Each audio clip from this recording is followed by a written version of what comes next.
होत नाही, आलेल्या प्रत्येक रुग्णाला सेवा देण्याचा प्रयत्न करतो। मुंबईमध्ये केवळ मुंबईचेच पेशंट येतात असं नाही।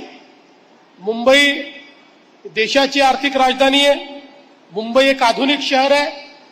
महाराष्ट्राच्या इतर भागातून देखील मोठ्या प्रमाणात रुग्ण या ठिकाणी येतात आणि अनेक वेळा तर महानगरपालिकेच्या काही मेडिकल कॉलेज हॉस्पिटल्समध्ये परदेशातले रुग्ण देखील या ठिकाणी आलेले आणि उपचार घेताना आपल्याला पाहायला मिळतात।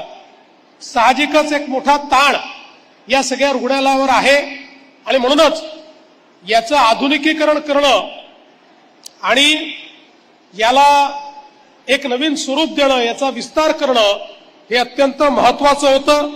आणि म्हणूनच आता हा विस्तार झाल्यानंतर जवळपास याची कॅपॅसिटी दुपटीच्या जवळपास जाणार आहे आणि 3286 बेड्स या सायन हॉस्पिटलमध्ये, लोकमान्य टिळक महानगरपालिका सर्वसाधारण रुग्णालयामध्ये या ठिकाणी रुग्णसेवेकरता आपल्याला उपलब्ध होणार आहेत। यामध्ये डॉक्टर्स आणि नर्सेस यांच्या निवासासाठी 25 मजली टावर असणार आहे। यामध्ये 13 मजल्याचं कॅन्सर केअर सुविधा असणार आहे।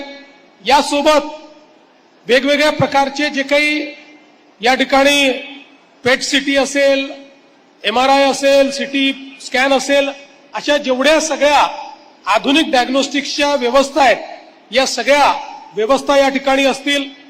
15 मजल्याची रुग्णालयाची इमारत असेल, 14 मजल्याची आपत्कालीन सेवा असेल, 13 मजल्याची बाह्य रुग्ण इमारत असेल, 40च्या वर ऑपरेशन थिएटर्स हे या ठिकाणी असतील आणि जवळपास 2500 कोटी रुपये महानगरपालिका याच्यावर खर्च करणार आहे आणि एक अत्यंत आधुनिक अशा प्रकारचं हे हॉस्पिटल या ठिकाणी तयार होणार आहे।